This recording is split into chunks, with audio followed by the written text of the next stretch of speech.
আমার হৃদয়কে প্রশ্ন করো। হ্যাঁ, আমার 1993 সালে অবুঝ দুটি মন এই সিনেমার মাধ্যমেই আমিন খান চলচ্চিত্রে আসেন। এই সিনেমাটির মুক্তির আগেই বাদল খন্দকার তার প্রথম সিনেমা দুনিয়ার বাদশা নির্মাণ করেছিলেন।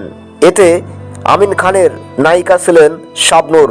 এখন সিনেমায় নিয়মিত না হলেও আমিন খান চলচ্চিত্রের জীবনে প্রায় 30 বছর পার করেছেন। 1993-এর পর থেকে এ পর্যন্ত অনেক জনপ্রিয় সিনেমা দর্শকদের উপহার দিয়েছেন।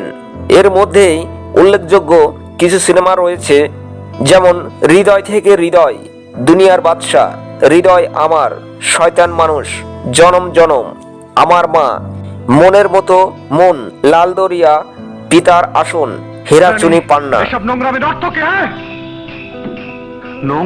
আরো অনেক সিনেমা রয়েছে যেগুলো দর্শকদের হৃদয়ে স্থান পাওয়ার মতো। আমিন খান জানান, এখন পর্যন্ত 173টি সিনেমায় অভিনয় করেছেন। বিভিন্ন সিনেমায় তার বিপরীতে মৌসুমী, শাবনূর, পপি, পূর্ণিমা, ঋতুপর্ণা সহ আরও অনেকেই অভিনয় করেছেন। আমিন খান অভিনীত সাদেক সিদ্দিকী পরিচালিত ডাইরেক্ট অ্যাটাক এই সিনেমার মুক্তির অপেক্ষায়।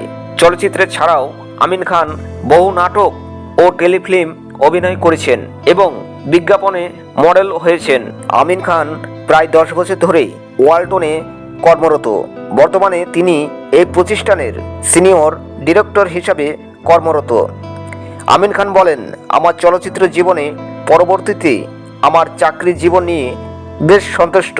একসময় শুটিং অ্যাকশন কাটশনে অভ্যস্ত চিত্রনায়ক আমিন খান এখন চাকরি জীবন নিয়ে ব্যস্ত।